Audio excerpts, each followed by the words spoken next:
حضرت یوسف علیہ السلام حضرت یعقوب علیہ السلام کے بیٹے، حضرت اسحاق علیہ السلام کے پوتے اور حضرت ابراہیم علیہ السلام کے پڑ پوتے تھے۔ والدہ راحیل حضرت یوسف علیہ السلام کے چھوٹے بھائی بنیامین کی پیدائش کے وقت انتقال کر گئیں۔ یوں تو اللہ تعالیٰ نے حضرت یعقوب علیہ السلام کو 12 بیٹوں میں سے نوازا تھا، لیکن راحیل کے بطن سے 2 بیٹے یعنی یوسف علیہ السلام اور بنیامین ہی ہوئے۔ حضرت یوسف علیہ السلام بھی اپنی والدہ کی طرح حسن و جمال میں لاسانی تھے۔ والد کو ان سے بے حد محبت تھی اور وہ انہیں خود سے جدا نہیں کرتے تھے۔ روایت میں ہے کہ حضرت یعقوب علیہ السلام کی چہیتی بیوی راحیل نے بھی ان کے لیے خصوصی وصیت کی تھی۔ اب یہ بن ماں کے بھی تھے اور 10 سوتیلے بھائیوں سے چھوٹے بھی تھے۔ پھر شدید قربت اور محبت کا ایک سبب یہ بھی تھا کہ حضرت یعقوب علیہ السلام نے حضرت یوسف علیہ السلام کی پیشانی پر چمکتے نور نبوت کا مشاہدہ بھی کر لیا تھا۔ قرآن کریم میں حضرت یوسف علیہ السلام کا قصہ کچھ اس قدر ہے۔ اللہ تعالیٰ نے قرآن کریم کی 111 آیت پر مشتمل پوری ایک سورت سورہ یوسف میں حضرت یوسف علیہ السلام کے واقعے کو بیان فرمایا ہے۔ اس سورت میں بیان کردہ واقعہ کو احسن القصص یعنی بہترین واقعہ کہا گیا ہے۔ دراصل اس سبق آموز واقعے میں حسد و اناد کا انجام، نفس امارہ کی سورشیں، عبرتیں، حکمتیں، مواعظ و نصائح، انسانی عوارض و حوادث، بشری لغزشیں، صبر و استقامت اور رضا و تسلیم کے ساتھ اللہ تعالیٰ کے عدل و انصاف اور رحم و کرم کا کرشمہ سازیاں جسے دلچسپ اور خوبصورت انداز میں پیش کی گئی ہیں، وہ رہتی دنیا تک کے لیے انسانیت کے لیے مشعل راہ ہے۔ قرآن پاک میں حضرت یوسف علیہ السلام کا نام مبارک 26 مرتبہ آیا ہے، جن میں سے 24 بار سورہ یوسف میں، جبکہ سورہ انعام اور سورہ غافر میں ایک بار آپ کا ذکر کیا گیا ہے۔ روایت میں ہے کہ جب حضرت محمد صلی اللہ علیہ وسلم مکہ معظمہ میں تشریف فرما تھے اور آپ صلی اللہ علیہ وسلم کی خبر مدینہ طیبہ پہنچی تو وہاں کے یہودیوں نے اپنے چند آدمی اس کام کے لیے مکہ معظمہ بھیجے کہ وہ جا کر آپ صلی اللہ علیہ وسلم کی آزمائش کریں۔ انہوں نے مبہم انداز میں سوال کیا، اگر آپ سچے نبی ہیں تو ذرا یہ بتلائیے کہ وہ کون سے پیغمبر تھے جن کا ایک بیٹا ملک شام سے مصر لے جایا گیا اور باپ ان کے غم میں روتے روتے نابینا ہو گئے۔ دراصل یہ سوال یہودی نے اس لیے منتخب کیا تھا کہ اس کی کوئی عام شہرت تھی اور نہ مکے میں کوئی اس واقعے سے واقف تھا، کیونکہ اس وقت مکے میں اہل کتاب میں سے کوئی نہ تھا جس سے بحوالہ تورات و انجیل اس قصے کا کوئی جز معلوم ہو سکتا۔ ان کے سوال پر پورے سورہ یوسف نازل ہوئی، جس میں حضرت یعقوب علیہ السلام اور حضرت یوسف علیہ السلام کا پورا واقعہ مذکور ہے، اور اتنی تفصیل کے ساتھ مذکور ہے کہ تورات اور انجیل میں بھی اتنی تفصیل سے نہیں، اس لیے اس کا بیان کرنا حضرت صلی اللہ علیہ وسلم کا کھلا معجزہ تھا۔ حضرت یوسف علیہ السلام ابھی سن بلوغت کو نہیں پہنچے تھے کہ انہوں نے ایک خواب دیکھا جس کا اپنے والد سے یوں ذکر کیا، اے ابا جان، میں نے 11 ستاروں، سورج اور چاند کو دیکھا ہے، وہ سب مجھے سجدہ کر رہے ہیں۔ حضرت یعقوب علیہ السلام نے جب بیٹے کا خواب سنا تو سمجھ گئے کہ یہ بڑے ہو کر اللہ تعالیٰ کی جانب سے ایک عظیم منصب پر فائز ہوں گے، اس لیے انہیں اندیشہ ہوا کہ یوسف علیہ السلام کے سوتیلے بھائی ان کی عظمت کا اندازہ لگا کر شیطان کے بہکاوے میں آ کر ان کے دشمن نہ ہو جائیں اور انہیں کوئی نقصان نہ پہنچائیں۔ چنانچہ انہوں نے کہا، پیارے بیٹے، اپنے اس خواب کا ذکر اپنے بھائیوں سے نہ کرنا، ایسا نہ ہو کہ وہ تمہارے ساتھ کوئی فریب کاری کریں۔ کچھ شک نہیں کہ شیطان انسان کا کھلا ہوا دشمن ہے۔ بعض مفسرین نے لکھا ہے کہ جس وقت حضرت یوسف علیہ السلام اپنے والد کو خواب سنا رہے تھے، سوتیلی ماں دروازے کی آڑ سے باتیں سن رہی تھیں۔ جب سوتیلے بیٹے گھر آئے تو اس نے یہ بات ان کے گوش گزار کر دی۔ وہ ویسے بھی حضرت یوسف علیہ السلام سے حسد کرتے تھے، لہٰذا اس واقعے نے جلتی پر تیل کا کام کیا۔ انہیں یہ کسی طور گوارا نہ تھا کہ ان کا سوتیلا چھوٹا بھائی شان و رتبے میں ان سے آگے بڑھ جائے، لہٰذا ان سب نے حضرت یوسف علیہ السلام کو والد سے جدا کرنے کا فیصلہ کر لیا۔ انہوں نے آپس میں کہا کہ یوسف کو یا تو جان سے مار ڈالو یا اسے کسی ملک میں پھینک آؤ، پھر ابا کی توجہ صرف تمہاری اور تمہاری طرف ہو جائے گی اور اس کے بعد تم اچھی حالت میں ہو جاؤ گے۔ ان میں سے ایک نے کہا کہ یوسف کو قتل تو نہ کرو، بلکہ کسی اندھے کنویں کی تہ میں ڈال آؤ تاکہ کوئی آتا جاتا قافلہ اسے نکال کر لے جائے گا۔ اگر تم کچھ کرنا ہی ہے تو یوں کرو۔ مفسرین لکھتے ہیں کہ کنویں میں ڈالنے کی تجویز بڑے سوتیلے بھائی یہودا نے دی تھی۔ اگلے دن 10 بھائی والد کی خدمت میں حاضر ہوئے اور کہا، ابا جان، آخر آپ یوسف کے بارے میں ہم پر اعتماد کیوں نہیں کرتے؟ ہم تو ان کے خیر خواہ ہیں، کل آپ اسے ضرور ہمارے ساتھ بھیج دیجئے کہ خوب کھائے پیے اور کھیلے، اس کی حفاظت کے ہم ذمہ دار ہیں۔ حضرت یعقوب نے کہا کہ یہ امر مجھے غمناک کیے دیتا ہے کہ تم اسے لے جاؤ، اور یہ بھی خوف ہے کہ تم کھیل میں اس سے غافل ہو جاؤ اور اسے بھیڑیا کھا جائے۔ انہوں نے جواب دیا، ہم جیسی طاقتور جماعت کی موجودگی میں بھی اگر انہیں بھیڑیا کھا جائے گا تو ہم بالکل نکمے ہی ہوئے ہیں۔ حضرت یوسف بھائیوں کے ہمراہ اگلی صبح روانگی سے قبل حضرت یعقوب نے پھر ان 10 بیٹوں کو یوسف کی حفاظت کی یاد دہانی کرائی۔ حضرت یعقوب کافی دیر تک ان کے ساتھ گئے، جب تک والد ساتھ رہے وہ بھائی کو گود میں اٹھائے رہے، لیکن جیسے ہی وہ نظروں سے دور ہوئے انہوں نے یوسف کو گود سے نیچے پھینک کر مار پیٹ شروع کر دی۔ ان سب کے دل پتھر ہو چکے تھے۔ ایسے میں ایک بار پھر بڑے بھائی یہودا کے دل میں رحم آیا۔ اس نے کہا کہ اس طرح اس بچے کو ضائع نہ کرو، یہاں قریب ہی ایک کنواں ہے، اس میں ڈال دو، اگر کسی سانپ وغیرہ نے ڈس لیا تو یہ مر جائے گا، اور اگر یہ زندہ رہا تو شاید کوئی بھولا بسرا قافلہ یہاں آ جائے اور اسے اپنے ساتھ لے جائے، اس طرح تمہارا مقصد پورا ہو جائے گا۔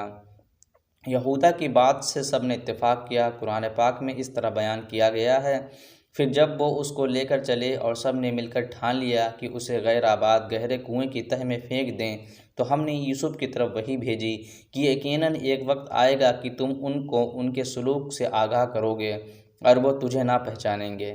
روایت میں ہے کہ اس وقت حضرت یوسف علیہ السلام کی عمر 7 سال تھی۔ امام قرطبی کا فرمان بھی یہی ہے کہ جس وقت یوسف کو کنویں میں ڈالا گیا وہ نابالغ بچے تھے۔ امام قرطبی اور دیگر مفسرین نے حضرت یوسف کو کنویں میں ڈالنے کا واقعہ یوں بیان کیا ہے کہ جب وہ انہیں ڈالنے لگے تو وہ کنویں کی منڈیر سے چمٹ گئے۔ بھائیوں نے ان کے ہاتھ باندھے۔ حضرت یوسف نے بھائیوں سے رحم کی درخواست کی، مگر جواب ملا، جو 11 ستارے تجھے سجدہ کرتے ہیں ان کو بلاؤ، وہ تیری مدد کریں گے۔ پھر انہیں ایک ڈول میں رکھ کر کنویں میں لٹکا دیا۔ جب نصف تک پہنچے تو ڈول کی رسی کاٹ دی۔ اللہ تعالیٰ نے حضرت یوسف کی حفاظت فرمائی۔ پانی میں گرنے کی وجہ سے انہیں کوئی چوٹ نہیں لگی۔ انہیں قریب ہی ایک پتھر کی چٹان نظر آئی اور وہ اس پر بیٹھ گئے۔ بعض روایات میں ہے کہ اللہ تعالیٰ نے حضرت جبرائیل کو حکم دیا اور انہوں نے حضرت یوسف کو اس چٹان پر بٹھا دیا۔ آپ 3 روز تک اس کنویں میں رہے۔ بھائی یہودا دوسرے بھائیوں سے چھپ کر روزانہ ان کے لیے کھانا پانی لاتا اور ڈول کے ذریعے ان تک پہنچا دیتا۔ حضرت یوسف کو کنویں میں ڈالنے کے بعد انہیں فکر ہوئی اب والد کو کیا جواب دیں۔ چنانچہ انہوں نے ایک بکری ذبح کی اور اس کا خون حضرت یوسف کے کرتے پر لگا کر عشاء کے وقت آہو بکا کرتے والد کے پاس پہنچے اور کہنے لگے، ابا جان، ہم سب تو دوڑنے میں لگ گئے تھے اور یوسف کو ہم نے سامان کے پاس بٹھا دیا تھا، ایک بھیڑیا انہیں کھا گیا، اور آپ ہمارا کیوں یقین کرنے لگے اگرچہ ہم کتنے ہی سچے ہوں؟ مفسرین لکھتے ہیں کہ انہوں نے قمیص کو خون میں لت پت تو کر دیا تھا، لیکن وہ یہ بھول گئے تھے کہ اگر بھیڑیا یوسف کو کھاتا تو قمیص کیسے سلامت رہ جاتی۔ حضرت یعقوب نے قمیص دیکھ کر اندازہ لگا لیا کہ یہ جھوٹ بول رہے ہیں۔ آپ نے فرمایا، میرے بیٹوں، یہ کیسا حکیم اور عقل مند بھیڑیا تھا کہ یوسف کو اس طرح کھایا کہ کرتا کہیں سے بھی نہ پھٹا اور صحیح سالم ہے۔ آپ نے فرمایا، حقیقت یوں نہیں ہے، بلکہ تم اپنے دل سے یہ بات بنا کر لائے ہو، اور جو تم بیان کرتے ہو اس کے بارے میں اللہ ہی مطلوب ہے۔ تفسیر قرطبی میں ہے کہ ایک تجارتی قافلہ جو ملک شام سے مصر جا رہا تھا، راستہ بھول کر اس غیر آباد جنگل میں پہنچ گیا۔ قافلے کے لوگ پانی کی تلاش میں سرگرداں تھے کہ ایک شخص مالک بن دبھر اس کنویں تک پہنچ گیا۔ اس نے پانی لینے کے لیے ڈول ڈالا۔ حضرت یوسف نے ڈول کی رسی پکڑ لی۔ مالک بن دبھر نے ڈول کو بھاری دیکھ کر اوپر کھینچا، لیکن جب اس نے ڈول کے ساتھ ایک نوعمر بچے کو دیکھا تو خوشی سے پکار اٹھا، ارے بڑی خوشی کی بات ہے، یہ تو بڑا اچھا لڑکا نکل آیا۔ صحیح مسلم میں شب معراج کی حدیث میں ہے کہ رسول اللہ صلی اللہ علیہ وسلم نے فرمایا، میں یوسف علیہ السلام سے ملا تو دیکھا کہ اللہ تعالیٰ نے پورے عالم کے حسن و جمال میں سے آدھا ان کو عطا فرمایا ہے اور باقی آدھا سارے جہاں میں تقسیم ہوا ہے۔ مفسرین لکھتے ہیں کہ سوتیلا بھائی روزانہ کھانا لایا کرتا تھا۔ اس روز جب وہ کنویں پر آیا اور یوسف کو نہ پایا تو بھائیوں کو بلا لایا۔ سب یوسف کی تلاش کرتے قافلے والوں کے پاس جا پہنچے اور ان سے کہا، تمہارے پاس جو لڑکا ہے وہ ہمارا غلام ہے، ہم سب سے بھاگ گیا ہے، اب یہ ہمارے لیے بیکار ہے، تم چاہو تو اسے خرید لو۔ قافلے والے ایک اجنبی جگہ پر تھے، سو ان 10 بھائیوں کے خوف سے انہیں خریدنے پر آمادہ ہو گئے۔ حضرت ابن مسعود اور حضرت ابن عباس فرماتے ہیں کہ ان بھائیوں نے حضرت یوسف کو 20 درہم میں فروخت کر کے آپس میں 2 درہم تقسیم کر لیے۔ تفسیر امام مجاہد کی روایت کے مطابق بھائی قافلہ روانہ ہونے تک وہاں رہے، کچھ دور ان کے ساتھ بھی چلے اور ان لوگوں سے کہا کہ اسے باندھ کر رکھیں، ایسا نہ ہو کہ پھر بھاگ جائے۔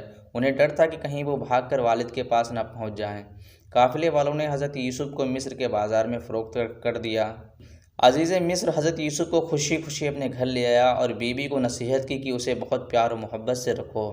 قرآن پاک میں ارشاد باری تعالیٰ ہے، مصر والوں میں سے جس سے حضرت یوسف کو خریدا تھا اس نے اپنی بیوی سے کہا اسے بہت عزت و احترام کے ساتھ رکھو، بہت ممکن ہے کہ ہمیں فائدہ پہنچائے یا اسے ہم اپنا بیٹا ہی بنا لیں۔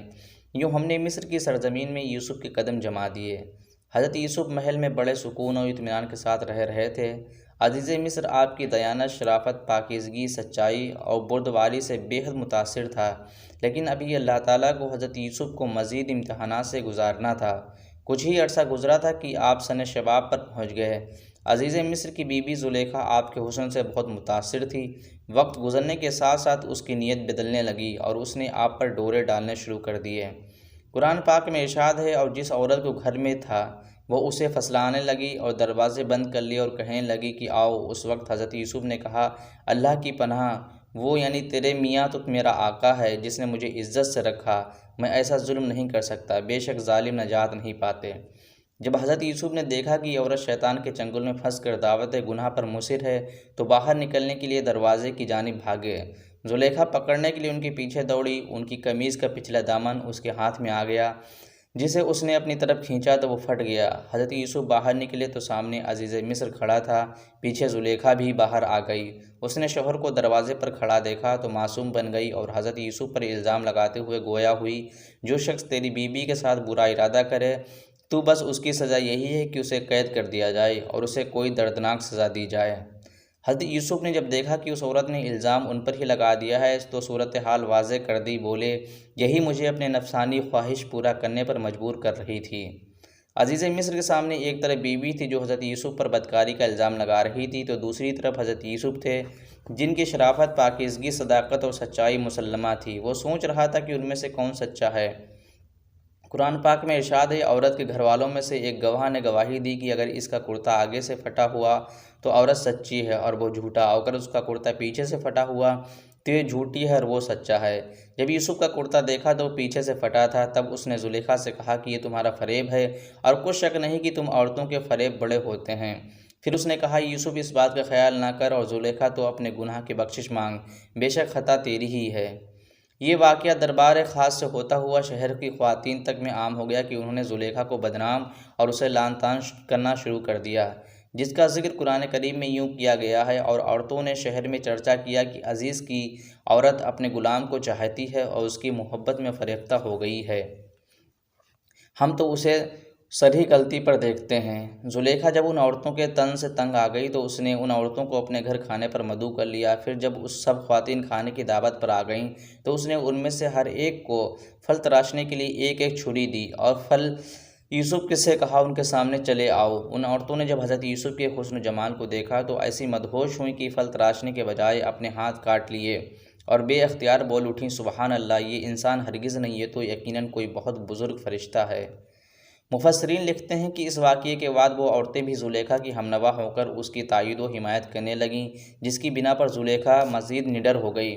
تو آپ نے اپنے رب سے التجا کی، اے میرے پروردگار، جس کام کی طرف یہ مجھے بلاتی ہیں اس کی نسبتاً مجھے قید پسند ہے، اور اگر تو مجھ سے ان کے فریب کو نہ ہٹائے گا تو میں ان کی طرف مائل ہو جاؤں گا اور نادانوں میں داخل ہو جاؤں گا۔